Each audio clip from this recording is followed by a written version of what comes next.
Today's MLB recap is going to go down as one of the craziest of all time. Clayton Kershaw, he made history. He just became the fourth lefty ever to get to 3,000 strikeouts, but not going to lie, the vibes were kind of ruined by Max Muncy taking a helmet to the knee. Staying with health-related things, Atlanta just lost another starting pitcher 1 week after Chris Sale went on the IL. Schwellenbach, he's on there too with an elbow issue. Aaron Judge, he saved the Yankees with his 31st home run, and wait until you see how that game ended. National center fielder Jacob Young channeled his inner Peter Parker and scaled the wall like Spider-Man, and no joke, as I was scripting, my phone lit up with a Twitter notification, which can only mean one thing. Jeff Passan tweeted, and he said that Cleveland starting pitcher Luis Ortiz might be in big trouble. I'm talking Pete Rose kind of trouble. So we'll talk about all of that and more in today's MLB recap. And by the way, we have a record 19 games to cover today. That is by far a record for the channel. So please do me a favor. This was a ton of work. Leave a like and spam that sub button. Let's get to 560,000 subs or something like that. Also, guys, don't forget to use code Fuzzy on SeatGeek to save 20 bucks off all of your tickets. And remember to use code Fuzzy when you sign up on Underdog Fantasy. Just if you do sign up, make sure you're not an MLB player who can get banned for it. So before we talk about the games from yesterday, I want to talk about some all-star snubs. So you guys can see the AL and NL starters on the screen right now. A lot of people have been saying that Byron Buxton should have been the center fielder, and I agree with that because Javier Baez is behind in almost every single stat, and he hasn't played center field since June 4th. Also,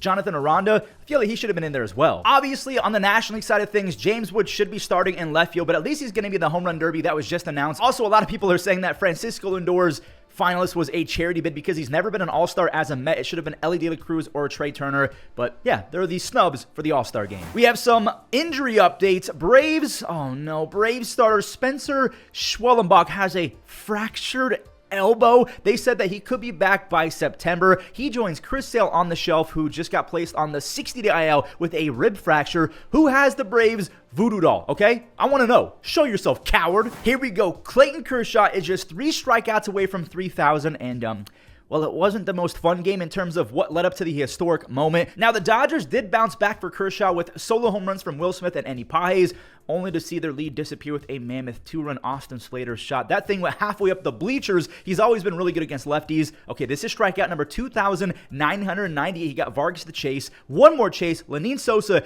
he tried that vintage curveball to no avail, and Kershaw's back out for the 6th. He was 1 strikeout away. He's already given up 4, and now Max Muncy is writhing in pain. He took a helmet to the knee. I am not going to replay it because his knee bent the other way. He had to get helped off the field. It really put a damper, I'm not going to lie, it did put a damper on 3,000, but damn it, I want to celebrate this man. Clayton Kershaw just became the 20th pitcher ever to 3,000 strikeouts. He's the 3rd to ever do it with one single team, and he's the 4th lefty ever. You guys can see the names on the screen. And on top of that, his team had his back. No L for Clayton Kershaw in a historic game. Ohtani legged out an RBI fielder's choice. Mookie tied it with a sac fly. Freddie's up in a 4-4 ball game, and the Dodgers win. Freddie walks it off. Kershaw gets the 3,000 in the same game. I'm still praying for Max Muncy because he's been so good lately. Please, baseball guys, don't take another star from us. So like I said in the intro, for the first time in recap history, we have 19 games. That's because we have 4 doubleheaders. Let's just get them all out the way because Kershaw's making history, and now so are we. By the way, 19 games is, I think, the most since 1979. We're going to do a fast cast today because I don't want you guys watching a 45-minute long video. The Padres, they took game 1 against the Phillies in this doubleheader because Mick Abel and some guy named Max Laser forgot how to throw baseballs.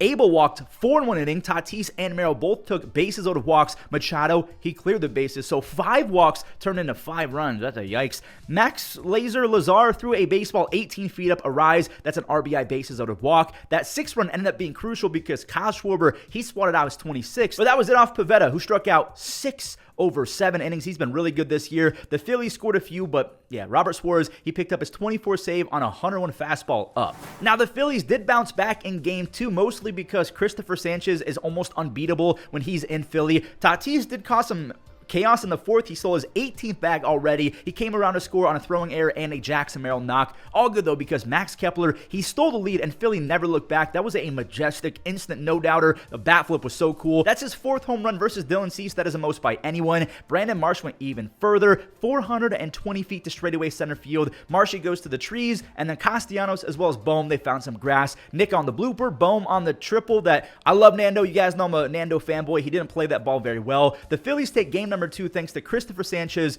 getting down to a disgusting 2.6 ERA. He struck out 5 over 7. Again, he's got a 2.5-ish ERA. Wheeler and Swerz, they're both shredding as well. And Luzardo, he was insane. He's had a few blow-up starts that have really skewed his ERA, but he's been sick this year. The Philly staff come October is going to be, man, it's going to be gross. The first doubleheader is out the way. Again, we're going to do a fast cast to all of them and then jump straight into the madness that was the Yankees and Jays game. Judge, he tried to save his team again. It was a crazy game. I did not think this is how the Brewers-Mets doubleheader was going to go. I thought that the Brewers were going to lose game 1 and then win game 2 because Jacob Misiorowski pitched the second one. That's not what happened at all. Sal Frelick, he flicked out his 6th home run. He has back-to-back games with the long ball. And fast forwarding to the 6th inning, the Brewers stole their lead back after losing in the 4th. Bryce Terang, he doubled in Yelly, and Joey Ortiz slammed a baseball into the left field bleachers. I think there's 4 or 5 grand slams in this one single recap. He's batting .330 with 14 RBIs his last 11 games. Rookie Isaac Collins, he had a fun day as well. I think he had a web gem, so stay tuned for that later in the video. He had 4 base hits, including this home run in game 1. The kids also got 7 outs above average on defense as well. The Brewers, they always find these freak athlete type guys like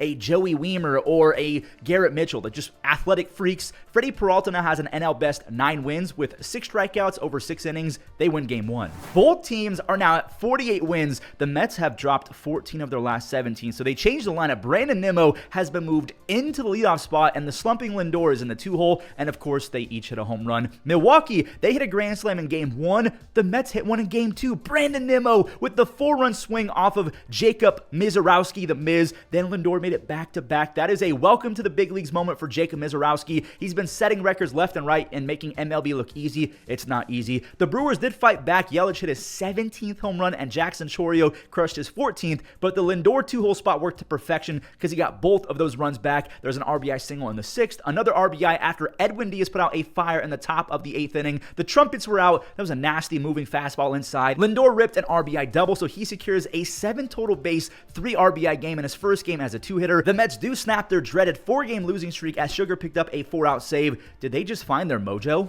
Here we go. The Red Sox and the Reds, I'm not going to lie, they split their doubleheader because in game 1, rookie Roman Anthony and Carlos Narvaez, they got it going with 2 RBIs, and even though the Reds got back into it, Spencer Steer, the man who rakes as I call him, he's been on a warpath lately. The Red Sox fought back. Narvaez, he retied the game with a sac fly, and I'm going to skip to the go-ahead Wilyer Abreu knock. Wilyer is going to have an even bigger game too. Wait for it. Trevor Story, he almost hit a home run, but he settles for an RBI double. He came off the bag, so he's out trying to go for, I don't even know if he was trying to go for 3. He got back. He's out on the tag. Aroldis Chapman, he didn't need that extra run because he might be having his best season ever in year 16. He has a 1.29 ERA with 15 saves and almost 13.5 strikeouts per 9. It's kind of rivaling what he did in 2012. The Reds did the storming back in this next one. They overcame a big swing from Wilyer Abreu, who, by the way, now has 17 home runs for the last week. He has 12 RBIs his last 5 games. We have another grand slam. 3 consecutive doubleheaders with one of those. Christian Encarnacion-Strand left Fenway. He clears the monster. He has a terrible 273 on base since the end of May, but over that stretch, he also has 16 RBIs in 20 games, so like he's been bad, but also very good when his team needs him. Ellie, he broke out the putter for this swing. That RBI was basically at his shoelaces, and the Reds, they grabbed the final 2 runs for either team thanks to Trevor Story booting a baseball. It should have been an any double play. It's not. It's a 2-run error. The Reds take game 2. They're 45-42. The Red Sox are 43-45, but getting Wilyer Abreu and Trevor Story going, those are 2 big wins, although Trevor did just make that error. This is the final doubleheader, I swear. The Tigers and the Nationals kind of traded blowouts. Game 1 was all Detroit. Riley Greene nearly went George Springer. I say that because Springer is coming off a 7 RBI game. Riley had 6. His first 3 on his 20th home run. He threw his bat at the low curveball and just kind of yanked it out. Jake Rogers, it is a 6-run first inning. He matched Riley with a 3-run long ball. That is Jake's first home run all year. Riley Greene did it again, his second 3-run home run of the afternoon. He has 21 home runs and 69 RBIs. This is why he's starting the All-Star game. His last 59 games, by the way, have been mythical. He's batting .330 with 34 extra base hits and 59 RBIs. Torque Taters are back. You have Torkelson destroying his 18th home run, and the rookie Dylan Smith, he went 3 1/3 shutout in relief. That's the Tigers' 54th win They didn't get win number 54 last year until August 6th. The Nationals are off to a hot start in game number 2 as Jack Flaherty, he had the strikeout stuff going, but he just couldn't miss bats when guys were on base. Nathaniel Lowe hit one hard for the first run, and after Josh Bell drove in the next two, wait, did I lie? The Tigers are winning now. Torkelson smoked his 19th double. Colt Keith and Jahmai Jones also doubled. It is 4-3 Tigers on 3 separate doubles. What is going on? You guys think I would lie to you like that? Nah, the Nationals, they won big. Nathaniel Lowe peppered one down the right field line to clear the bases with a triple. Josh Bell then secured his 3rd hit of game 2. He cashed in low on a 2-bagger. The Nationals, they ran it up to almost double digits, but I'm just going to skip to the Spider-Man catch. Riley Greene almost had a 3-home run day, but Jacob Young said no. This kid had a whopping 20 outs above average last year. He didn't even play every single game. He's already up to 6 this year. And there it is. 4 doubleheaders in 1 recap. Every single one of them got split. So we just saw Riley Greene actually pass Aaron Judge in RBIs in that doubleheader, and Judge, I guess, did not like the sound of that. But I do have to remind you guys, if the Jays win this game,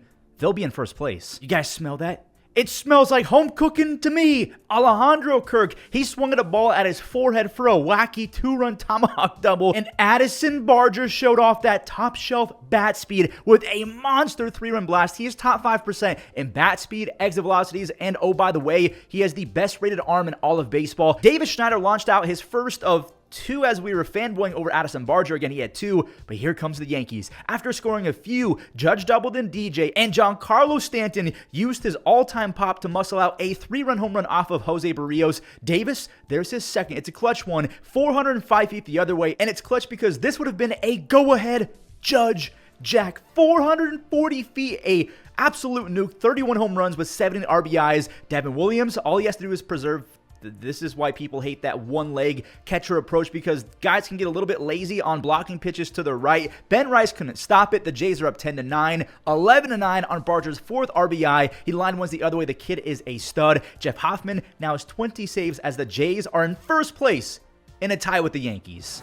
Aaron Judge reclaims sole possession of second place with the RBIs and a loss. And Cal, he's the only guy ahead, but it was Randy who clutched up again for the Mariners. Also, check out the 6th stop from Williamson over at the hot corner. He robbed JP of a base hit and Salvi of a 2-run base hit because both Indy and Bobby would have scored if he didn't make that web gem. That actually ended up being the difference because the Mariners won by 1. Randy, he has 4 home runs his last 3 games and 32 base hits his last 24. He's batting .350 over his last 24 games. J-Rod, he smoked one hard enough to make Michael Garcia not be able to handle it. It's 2-1. 3-1. Randy, he has another RBI, but it shows why the early web gem was so big for the Mariners because Salvi played a whip for the 2nd time. Senior Smoke came in and he sealed it with his 19th save. The Mariners are 45-41. The Royals are 7 games under 500. And rookie Jack Caglione, he's now 1 for his last 38, and it shows just how much harder MLB is than AAA, because sometimes when you're in AAA, you're facing journeyman roster fillers. Let's face it. Oh God, we're getting even more information about why Luis Ortiz of the Guardians might get banned from baseball. I mean, allegedly. I for sure thought that my team was going to win this game. Like, they should win 100% of the time. Carlos Santana, Lane Thomas, and David Fry all go yard off of Shota Imanaga, but these are the 2025 Guardians. They blow leads like it's nothing. Seiya started a rally with his 71st RBI. He's not done yet. PCA, he added to it with a no-play infield chopper. I mean, that's how much wicked speed he has. Just not even an attempt on that throw. Seiya has 73 RBIs now. He went just past the diving Brian Rocchio. Seiya's on pace for 141 RBIs. Let me repeat, 141. Now PCA is going 3. A perfect carom off the wall allowed a stand-up triple, but like Trevor's story earlier, he kind of came off the bag attempting, but also not. He gets tagged out. The Guardians got 1 in the 9th, but Palencia locked it down. By the way, that was an unearned run off of Danny Palencia, who now has 10 saves. The Cubs are 51-35. The Guardians are 40-44. We're not done yet. This happened as I was scripting, and I didn't really understand what in the world was going on because Luis Ortiz, who is today's starter, was removed because there was an investigation undergoing by MLB, so he was put on paid leave, but again, an investigation was undergoing. I was like, what is the... He had to have been betting because I don't think that anything else happened, and allegedly, one pitch on his June 15th start and another on June 27th are in question from a few betting, like, integrity companies out there. Again, I'm just assuming that it was the first pitch and that a ton of bets came in, like large bets, and that Luis allegedly maybe told family members like, hey, maybe I'm always going to throw a fastball first pitch, so people are going to guess fastball. I'm going to go off speed. I have no idea. I'm just kind of speculating. I'm going to dig into it after this recap is over. But yeah, what is going on in Cleveland? 6 losses in a row, and they just lost today's starter to God knows what. Maybe Pete Rose's spirit channeled Luis Ortiz's body. I don't know. Joe Adell, will not stop. 2 more RBIs to bring his season total to 46. He's on a 13-game hitting streak. But Sean Murphy of the Braves apparently won't stop either. He has 3 home runs and 8 RBIs his last 4 games. He ruined Yusei's gem, even though that wasn't off of Yusei, who struck out 7. Ryan Zephyr-John, he left the cutter over the plate to Sean, and this wasn't even that bad of a pitch from Zephyr-John. Matt Olson got his hands through the zone for the 4th or 5th grand slam of the recap. And then look who it is. Jerkson Profar is back from his suspension. That's his first game in Truist and his first home run of the year. He went to the chop house. Jorge Soler did beat everyone in terms of home runs. He almost went 450. He goes 448 feet on that deletion, his 9th home run. I think that Soler is probably going to get traded. The Braves take it 8-3. They send the Halos back under 500. Joe Adell won't stop raking, and the Pirates won't stop winning game after game after game. Mitch Keller finally got some run support. We're going to show his 7 strikeouts in a second because O'Neal Cruz, he did his thing. He squibbed one for a double and then stole his 28th bag. Tommy Pham has been an RBI machine. There's 1. He had another ribby way later in the 7th. He's batting .450 with 13 RBIs his last 8 games. IKF doubled the lead, and the guy who was traded for Luis Ortiz added a 5th run. We know that Spencer Horwitz can swing it. He's batting .325 with 5 extra base hits and 8 RBIs his last 9. All of that was for Mitch Keller, who carved his way through 7 shutout with those 7 punchies. You can see why he's always been sought after and kind of highly touted, because that sweeper sweeps and he can paint the fastball with some help from the umpire. He doesn't have 99 plus like he used to in terms of miles per hour, but maybe that's a good thing. He has a career low in walks as the Pirates have won 6 in a row. The Cardinals have dropped 3. The Marlins are looking for 9 wins in a row? Kyle Stowers flexed the pop to tie it after a Brooks Lee sac fly. Stowers, by the way, has a 9-game hitting streak. He's on pace for 30 home runs and almost 90 RBIs. Carlos Correa, he stung a breaking ball through the infield for a go-ahead RBI single. The Marlins, you're about to see an actual screw job. Like screwed to the double power, second power, I mean. Stowers tied it, but the ball hit off the umpire. Instead of it being 2-2, Wagaman is now up, and he struck out. By the way, if you aren't looking, please look. Harrison Bader did not need a bounce. On a line from left field, he tossed a dart. Bader keeps it 2-1. The Twins, they take it as Duran. He induces a double play to end it for his 12th save. That is a tough way to lose a win streak. By the way, Minnesota just snapped a streak of their own. They had lost 3 in a row. We have 6 home runs coming up. One of them was an inside the park home run. Brent Rooker, he flat out mashes. He kind of quietly has 18 home runs this year. Max Schumann, he laced one for a second. And Jake Mangum, he would have had his second if Denzel Clark had not stopped it from going over, but he still got his second. He sprinted around for an inside the park home run. Josh Lowe and Yandy Diaz, they tacked on 2 more over-the-fence home runs, not before Denzel Clark actually robbed Jake Mangum of a base hit. He ran a mile in a flash. He has 11 outs above average already. Josh Lowe went, I think, 413 feet, and Yandy went 415 feet, and his was a 2-run home run. Chandler Simpson, the speedster, he drove in a run, same with Matt Theis, so it's 6-2 Tampa. Make it 6-3. Max Muncy now has a home run in back-to-back games. Gio Urshela and Tyler Soderstrom combined to make it 6-5. This game is getting tense. Brent Rooker, he kind of stinks with the bases loaded, but he has he still stinks. He chased 95 up. Nick, he chased it too. Edwin Ucedi, he screamed because, I mean, that was a big jam. His first save of the season as the Rays hold on. They're 48-39 and just a half game back of the Yankees. Marcus Semien wants that freaking Hall of Fame plaque, okay? He's already over 300 doubles and he's 3 home runs away from 250. He also has 135 stolen bases and he's been a top 5 defender since 2021. He's nearing 50 WAR already. He's going to easily get to 2,000 plus hits if he keeps this up. Zeke Duran, he put 2 more on the board versus Sagano, who was crashing back down to earth. He's allowed 22 runs.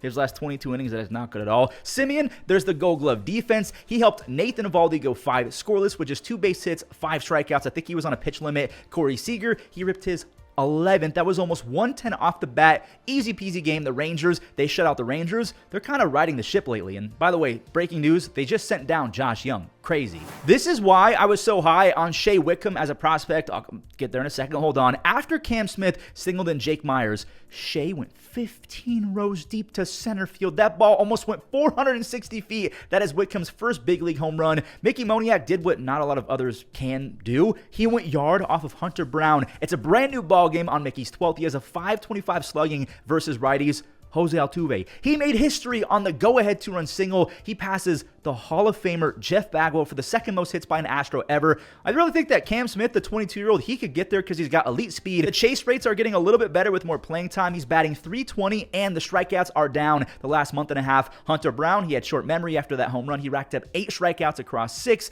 His ERA jumped to 1.82 after that 2-run home run to Mickey Moniak. Bennett Sousa has 3 saves. The Astros are 52-34. Is Rafael Devers waking up? It took a minute. We'll get there. Yaz, he homered, and Jung Hoo Lee skated around for a triple to cap off a pretty fun first inning for the Giants, and now Devers is driving in runs. It was the only hit of the ball game, though. It's not like he went brazy. 1 for 5, but hey, it's still a start. Alec Thomas, speaking of starts, this is the start of a comeback. Kind of. Naylor made it 3-2 after that home run on a sac fly, only to have Patrick Bailey snatch that last run back. Imagine if Patrick Bailey was even like a 95 OPS plus type hitter. Brett Wisely, he singled, but so did Jake the Rake, so it's 5-3 for Ketel Marte. He flipped his bat 10 feet back to his own dugout. He said, "Here you go, bat boy. Let me help you. I'm going to basically get it to you on a fly." And Bailey delivered for his team again. The Giants are back up on the rainbow sac fly. There was a runner at third for Alec Thomas. He knows a thing or two about being clutch, but he chased one. That was at the Earth's crust. Doval gets a win, not a save. The Giants are 46-41. The Snakes are 43-43. 19 games in the book. Thank you guys so much for watching. If you made it till the end, I'm going to ask for a couple big favors. Leave a like, spam the like button, hit that subscribe button if you haven't already, share it to a friend. I don't care what you guys do. Just support this series. I really appreciate you guys. Enjoy the web gems. I'm going to go take a nap. Jumps on that one, a line drive, and a diving effort there by... That's hit hard on a hot Martinez. From the seat of his pants, throws him out. Line center field, Sadon dives ahead. He's got it. The bunt push third base side to Goodwin. Barehand pickup throw to first. They just got... Sharp with his short. Diving stop by Turner. Sprawls to his feet, and he's got plenty of...